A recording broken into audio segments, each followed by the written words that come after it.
Heat transfer के 8वें lecture में आपका स्वागत है। आज हम लोग कोशिश करेंगे कि हीट ट्रांसफर पे कुछ अच्छे क्वेश्चंस करके इस टॉपिक को खत्म कर दें। कुछ अच्छे क्वेश्चन जो मैंने उठाए हैं, कंडक्शन पे कुछ अच्छे सवाल हम लोग कर लिए थे, तो आज का जो सवाल है वो मेनली कन्वेक्शन और रेडिएशन के ऊपर है। कन्वेक्शन एंड रेडिएशन के ऊपर है।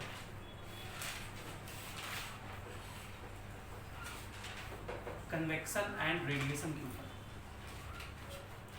तो पहले हम लोग रेडिएशन से ही शुरू करेंगे। मैं आपको ब्रीफ इंट्रोडक्शन दे दूं। कन्वेक्शन में हमने कौन सा लॉ पढ़ा था? Newton's law of cooling. तो इससे रिलेटेड फॉर्मूला आपको याद रखना है। और रेडिएशन में हमने दो लॉ पढ़ा था, एक veins displacement law, veins displacement law जो कि किसको रिलेट करता था? लैम्डा एम, इसको बोलते थे wavelength corresponding to which the radiation is maximum, emissive power is maximum. इसको lambda M into T, temperature का प्रोडक्ट क्या रहता है? कांस्टेंट रहता है बी के बराबर, जिस बी को हम लोग क्या बोलते हैं? Veins constant. इसको हम लोग क्या कहते हैं? Veins constant. और इसकी वैल्यू होती है 0.288 इंटू 10⁻⁻² mK। ये इसका असाइनमेंट होता है, इसको याद रखना है, वैल्यू होता है। और दूसरा जो लॉ पढ़े थे हम लोग रेडिएशन में, वो था Stefan Boltzmann's law. Stefan Boltzmann's law. और स्टीफन बोल्ट्जमैन्स लॉ ये कहता है कि H जो रेट ऑफ हीट लॉस है, H क्या है? Rate of heat loss.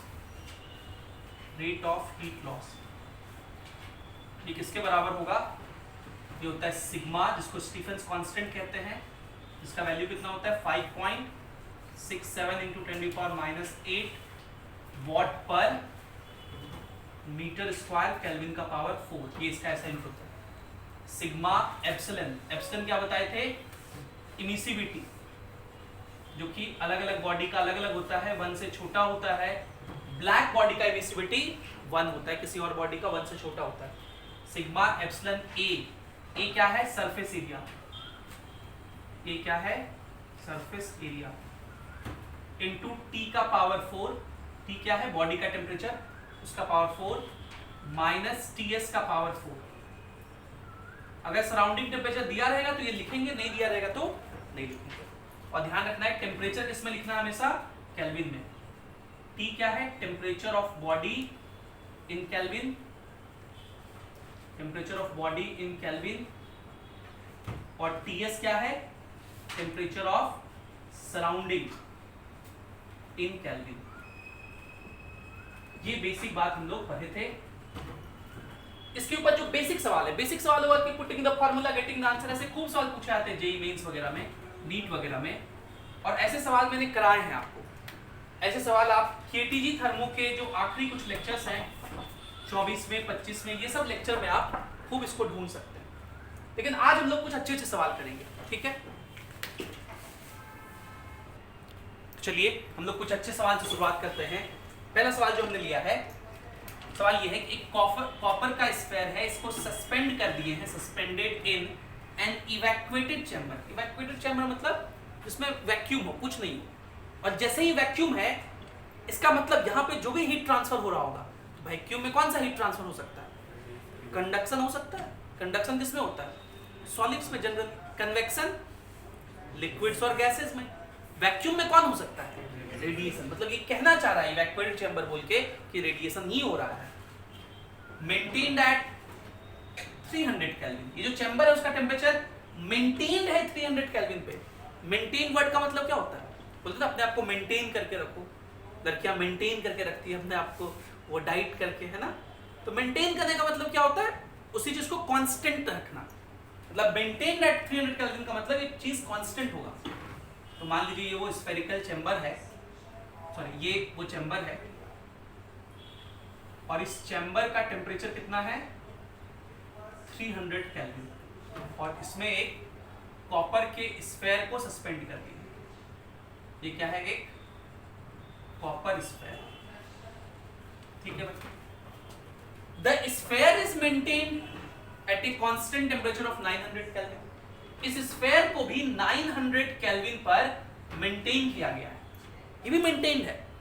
लेकिन सवाल सोचने वाली बात है कि भाई ये स्फीयर 900 केल्विन पे है और जो उसका सराउंडिंग है उसका टेम्परेचर है 300 केल्विन। इट मींस ये जो बॉडी है ये 900 केल्विन पर है, हायर टेम्परेचर पर है, और सराउंडिंग लोअर टेम्परेचर पर है, तो ये हीट रेडिएट करेगा कि नहीं करेगा? बिल्कुल करेगा, ये हीट रेडिएट करेगा। किस रेट से हीट रेडिएट करेगा पूछा जाए?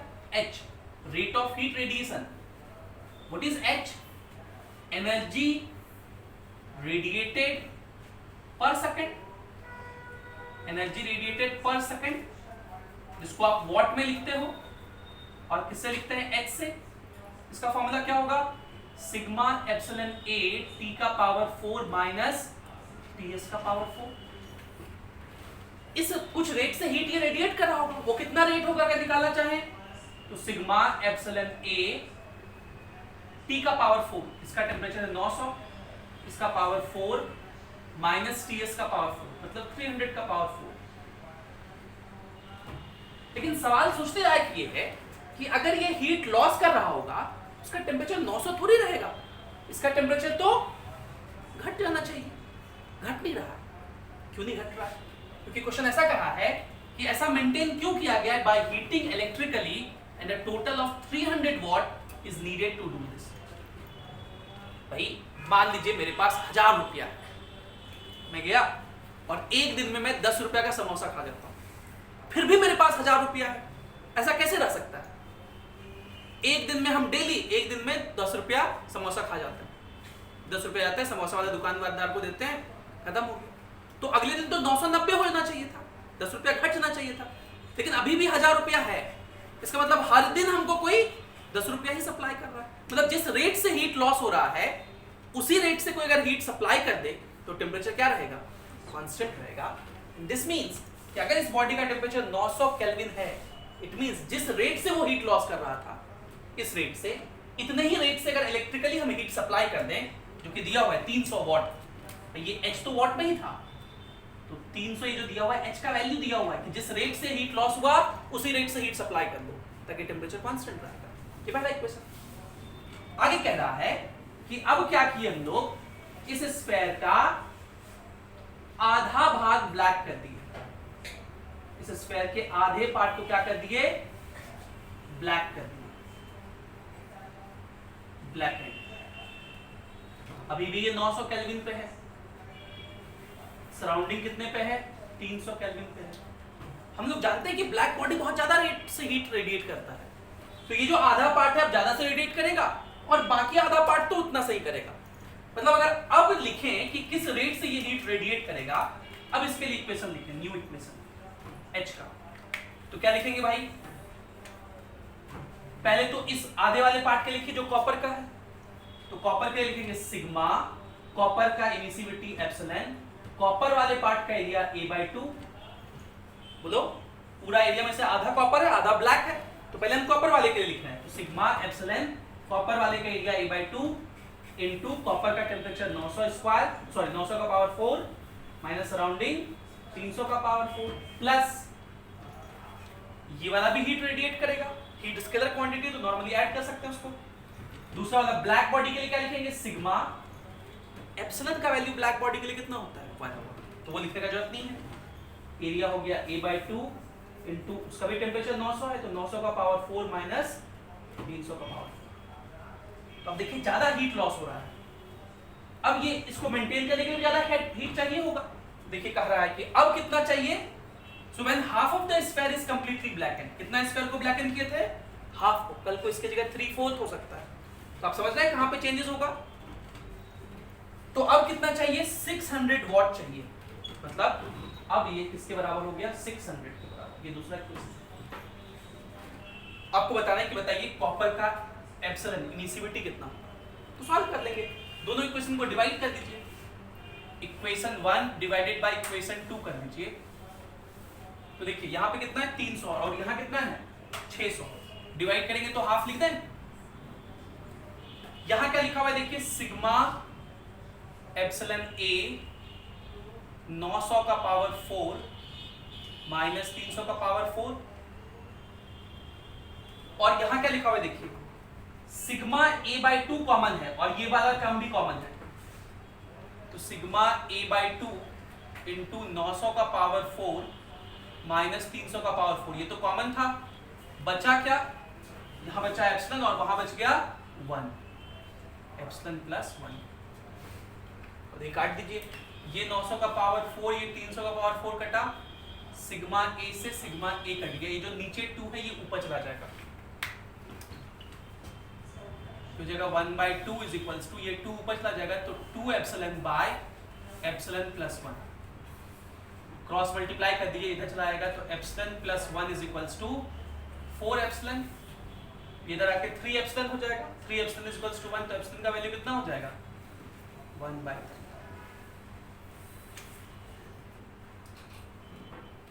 समझ गए, बिल्कुल ऐसा ही, इनफैक्ट इससे थोड़ा इजी सवाल एचसी वर्मा के 46 नंबर में है, अभी वो सवाल लिखूंगा, उस सवाल में यहाँ पे तो मैंने हाफ ऑफ किया था ना ब्लैक, उसमें कह दिया कि कंप्लीटली ब्लैक एंड कर दिया, तब तो एक ही बार में इक्वेशन लिखना है, सिग्मा एप्सिलॉन का वैल्यू 1 हो जाएगा, एरिया ए, वैसे करके सॉल्व कर दीजिए, उसको लिखिए, फिर वो वाला सवाल भी कर देंगे ताकि आपको कॉन्फिडेंस गेन हो जाए, लिखिए इसको।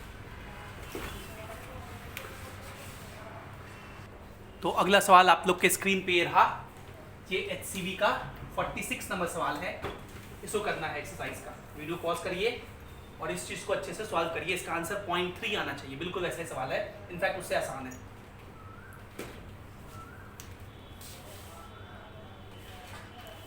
देखिए फिर से वही सवाल है, एक कॉपर स्फेयर जिसको सस्पेंड कर दिए हैं इवैक्यूएटेड चैम्बर में 300 केल्विन पे, स्फेयर का टेम्परेचर है 500 केल्विन, तो हम लोग उतना तामझाम डायग्राम नहीं बनाएंगे, सीधा सीधा इक्वेशन लिखेंगे, h का वैल्यू जो कि 210 है, तो 210 is equals to sigma epsilon a 500 का पावर 4 माइनस 300 का पावर 4, ये पहला इक्वेशन हो गया।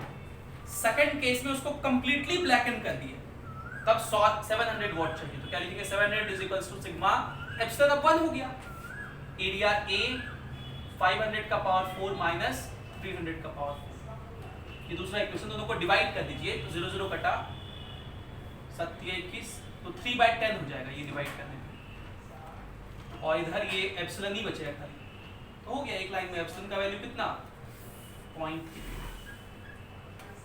इतना आसान क्वेश्चन, खाली लंबा सा लिखा हुआ है, बगल में देखो क्वेश्चन और बगल में देखो सॉल्यूशन कितना छोटा है। देखिए अगला सवाल करते हैं जो कि एचसीवी के एक्सरसाइज का 49 नंबर क्वेश्चन है, and the question is one end of a rod, जैसे ही आपको ये रॉड दिखेगा और रॉड में हीट ट्रांसफर आप सोचिएगा तो क्या क्या सोचेंगे आप, कंडक्शन हो सकता है और रेडिएशन भी हो सकता है, भाई रेडिएशन तो किसी में भी हो सकता है, कन्वेक्शन के बारे में नहीं सोचेंगे। ऑफ लेंथ 20 सेंटीमीटर, इसका लेंथ कितना है 20 centimetre, is inserted in a furnace at 800 kelvin, एक रॉड है, इसका एक एंड को हम लोग कहां डाल दिए हैं, भट्टी में, फर्नेस मतलब भट्टी, जो कि 800 केल्विन पे जल रहा है, मतलब अगर हम लोग इसको डायग्राम बनाएं तो ये एक रॉड है जिसके एक एंड का टेम्परेचर, मान लीजिए इस एंड को इस फर्नेस में डाल दिए हैं, तो इस एंड का टेम्परेचर कितना होगा 800 केल्विन, और इस रॉड का लेंथ दिया हुआ है 20 सेंटीमीटर मतलब 0.2 मीटर, इसके एक एंड का टेम्परेचर दिया हुआ, ठीक है भाई। आगे कह रहा है the sides of rod are covered by insulating material, मतलब इधर जो साइड है इसका मतलब कर्व्ड सरफेस है, उसको किससे कवर कर दिए हैं, इंसुलेटिंग मटेरियल से, इंसुलेटिंग मटेरियल से। इसका क्या मतलब, इसका मतलब ये है कि इधर हीट नहीं जाएगा, इधर ही जा सकता है, ठीक है। And the other end means like a black body, तो क्या हो रहा होगा भाई, इस एंड का टेम्परेचर ज्यादा होगा, इस एंड का टेम्परेचर कम होगा, तो यहां से हीट इसमें कंडक्शन के थ्रू प्रोपेगेट हो रहा होगा, ये हीट यहां आ रहा होगा, और ये जो अदर एंड है वो किसके साथ इमिट कर रहा है रेडिएशन, ब्लैक बॉडी जैसा, ये ब्लैक बॉडी रेडिएशन हो रहा है, ब्लैक बॉडी रेडिएशन हो रहा है। The temperature of this and in steady state, very important, this word is very important, बहुत बार मिलता है। The temperature of this and in steady state is 750 kelvin. इस एंड का टेम्परेचर कितना है? 750 केल्विन। और कौन से स्टेट में? स्टेडी स्टेट में। What is the meaning of steady state? Steady state का मतलब होता है जब सारे टेम्परेचर्स कांस्टेंट होंगे। सारे टेम्परेचर्स क्या होंगे? कांस्टेंट होंगे, ठीक है। If Ts is equals to 300 kelvin, surrounding temperature कितना है? 300 केल्विन।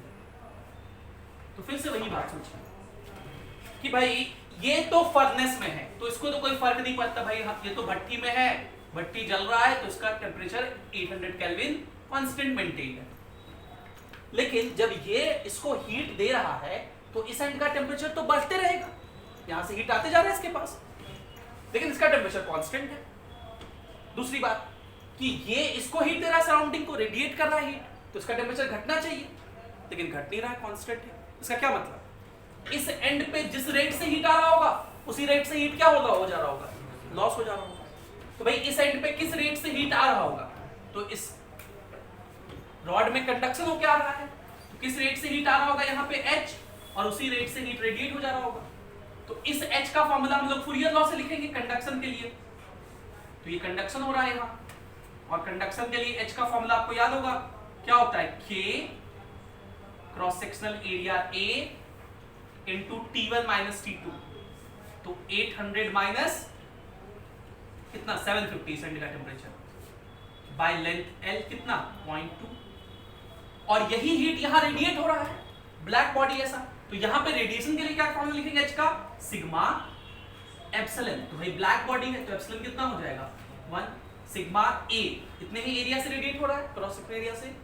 सिग्मा A T का पावर 4, T कितना है? 750 का पावर 4 माइनस Ts का पावर 4, मतलब 300 का पावर 4, यही होता है formula. Sigma epsilon A T का पावर 4 माइनस Ts का पावर 4। तो आपसे पूछा बताइए अगर Ts इतना है और सिग्मा का वैल्यू सिंपलिसिटी के लिए ये लेना है 6 into 10 to the power minus 8, बताइए थर्मल कंडक्टिविटी रॉड का कितना होगा? थर्मल कंडक्टिविटी मतलब K से लिखते थे हम लोग थर्मल कंडक्टिविटी को, K बताना है आपको, सॉल्व कर देना, तो आसान सा चीज हो गया। थोड़ा सा कैलकुलेशन हो सकता है दिखे ज्यादा, ये A कटा, तो यहाँ पे बचा K इज इक्वल्स टू ये 0.2 या ये कितना होगा? 50 होगा ना, 50 पॉइंट हो रहा तो 500 250 हो जाएगा। ये सिग्मा हो गया 6 into 10 to the power minus 8, नीचे हो गया ये 250 into। अब देखिए इसको सॉल्व करने के लिए हम लोग क्या कर रहे हैं, 10 का पावर 4 तो दोनों में है भाई, यहाँ भी 10 है, यहाँ भी क्या है? 10, तो 10 का पावर 4 पहले कॉमन ले लीजिए, तो यहाँ क्या बचेगा?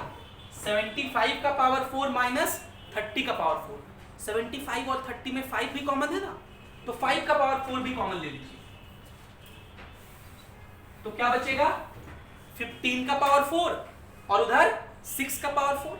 बोलो 15 का पावर 4, तो उसको मैं ऐसा भी लिख सकता हूं 225 का स्क्वायर, बोलिए, और 6 का पावर 4 उसको ऐसा लिख सकते हैं 36 का स्क्वायर।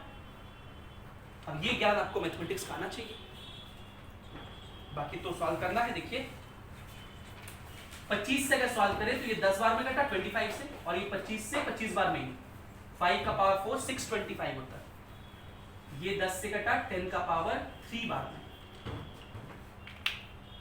चलिए लिखते हैं k का value, k is equals to, देखिए 6 into 25, 6 into 25 150 होता है, तो 15 लिख देते हैं उसका, और 150 का एक जीरो इसको दे दी तो 10 का पावर 4 हो गया, इससे मल्टीप्लाई होकर 10 का पावर -4 हो जाएगा। बाकी ये लिखा हुआ है a square minus b square, तो ये a प्लस b और a माइनस b हो जाएगा, तो 225 प्लस 26, सॉरी 225 प्लस 36, तो कितना हो जाएगा? 6 5 11 के एक हाथ में रहा 1, 3 2 5 1 6, 261 a plus b into a minus b, minus करेंगे तो 225 माइनस 36, तो 25 ऐसे ही माइनस हो गया, 11 और बच गए तो 189 ये आ जाएगा। इस सबको सॉल्व कर लेंगे, मैं अप्रॉक्स में आपको सॉल्व करके दिखा रहा हूं। इसको हम लोग 200 मान लेते हैं, थोड़ा ज्यादा मान लिए, इसको 250 मान लेते हैं, इसको 200 मान लिए, थोड़ा ज्यादा मान लिए, इसको 250 मान लिए, मान नहीं सकते? 250 गुना 200 मतलब 250 इंटू 200, तो कितना हो जाएगा? तो अप्रोक्सीमेट हम लोग लिख रहे हैं 15 इंटू 10 का पावर 4 इंटू, इसको हम लोग 250 मान लिए इंटू 200, तो 50 इंटू 10 का पावर 3, है ना? तो देखिए ये 10 का पावर 3 और ये 4, ये कट गया, तो 15 5 का कितना हो गया? 75, अप्रोक्सीमेटली 75 वॉट पर एमके, ये के का असाइनमेंट होता है ये हुआ। और अगर आप आंसर चेक करेंगे तो 74 वॉट पर एमके। तो देखिए ये बिना मल्टीप्लाई किए हम लोग अप्रोक्सीमेट आंसर तक पहुंच गए।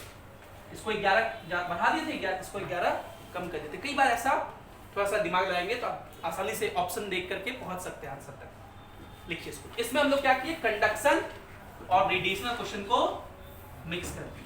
तो ऐसे क्वेश्चन भी बन सकते हैं, लिख लीजिए।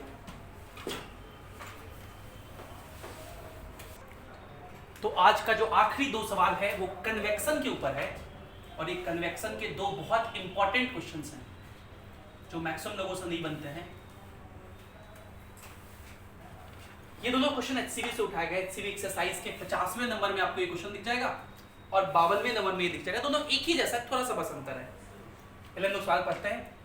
एक कैलोरीमीटर है जिसका नेग्लिजिबल हीट कैपेसिटी है, मतलब कैलोरीमीटर कोई हीट नहीं लेगा। It contains 100 cc of water. इस कैलोरीमीटर में क्या है? 100 cc वाटर है। सीसी मतलब centimetre cube.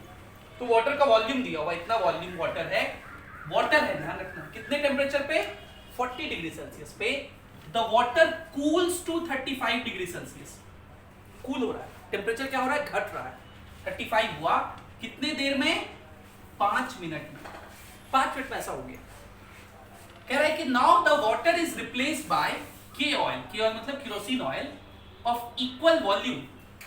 Volume 100 centimetre cube ही ले रहे हैं और टेम्परेचर कितना? उतना ही, जितना 40 हुआ था इसको ही 40 पे दे रहा है। तो ये बताइए कि इसको कितना टाइम लगेगा ताकि टेम्परेचर 35 हो जाए। उसको 35 होने में 5 मिनट लगा था पानी को।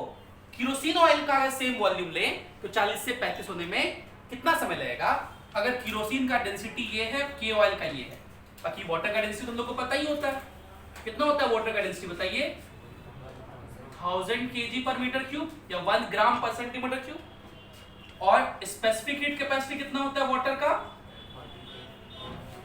4200 जूल पर केजी केल्विन। अब सवाल ये कि हम लोग सोचेंगे कि कन्वेक्शन में टाइम टेम्परेचर में क्या फॉर्मूला बताया गया था।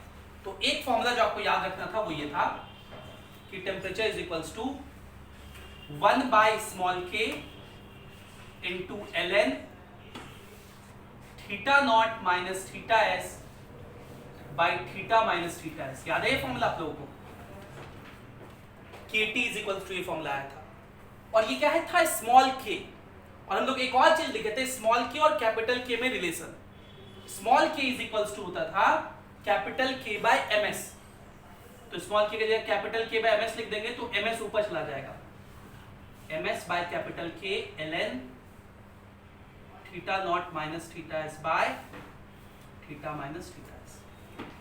तो जब भी अब यहां देखिए मास मतलब वॉल्यूम और स्पेसिफिक हीट की बात कर रहा है, मतलब ये वाले फॉर्मूले से आप सोचेंगे। ठीक है, पहले केस के लिए लगाइए फॉर्मूला वाटर के लिए। तो उसके लिए टाइम कितना लग रहा है? 5 मिनट। बोलिए वाटर का मास, तो मास कैसे निकालेंगे? वॉल्यूम ऑफ वाटर जो कि 100 है इनटू डेंसिटी ऑफ वाटर, बोलिए, into specific heat capacity of water. बाकी ये के तो कांस्टेंट है सबके लिए, के कैपिटल के तो कांस्टेंट होता है सबके लिए। और ये जो टर्म है थीटा नॉट क्या है? Initial temperature. थीटा एस क्या है? Surrounding temperature. थीटा क्या है? Final temperature. तो दोनों बॉडी के लिए देखिए इनिशियल टेम्परेचर 40 ही है, फाइनल टेम्परेचर 35 ही है, सराउंडिंग सेम ही रहा होगा। तो ये वाला टर्म को तो ऐसे लिख देते हैं, theta naught minus theta S by theta minus theta S. अब सेकंड केस के लिए आपको टाइम निकालना है। वॉल्यूम तो उतना ही लिए, लेकिन डेंसिटी इस बार के का है, स्पेसिफिक हीट के ऑयल का है। ये कैपिटल के तो कांस्टेंट, बाकी ये सब टर्म तो सेम ही रह गया। Theta naught minus theta S by theta minus theta S. ये दोनों इक्वेशन को क्या कर दीजिएगा? आप? डिवाइड कर देंगे। तो डिवाइड कर देंगे तो क्या आंसर आ जाएगा? 5/T इज इक्वल्स टू, ये V से V कटेगा, K से K कटेगा, ये सब कट जाएगा, density of water into specific heat capacity of water ऊपर में बचेगा, तो density of water 1000, specific heat 4200, तो 1000 into 4200 by density of K oil into specific heat capacity of K oil. Density of K oil है 800 और specific heat है 2100। काट पीट करिए, आंसर आ जाएगा। ये जो 2100 है इससे 4200 कितने बार में कट जाएगा? 2 बार में। 5 से ये 1000 कट जाएगा 200 बार में, और 200 से ये 800 कट जाएगा 4 बार में, और 2 से ये 4 कट जाएगा 2 बार में। तो T का वैल्यू कितना आ जाएगा? 2 मिनट, क्योंकि ये 5 मिनट में लिखे थे, इसलिए T का वैल्यू कितना आ जाएगा? 2 मिनट।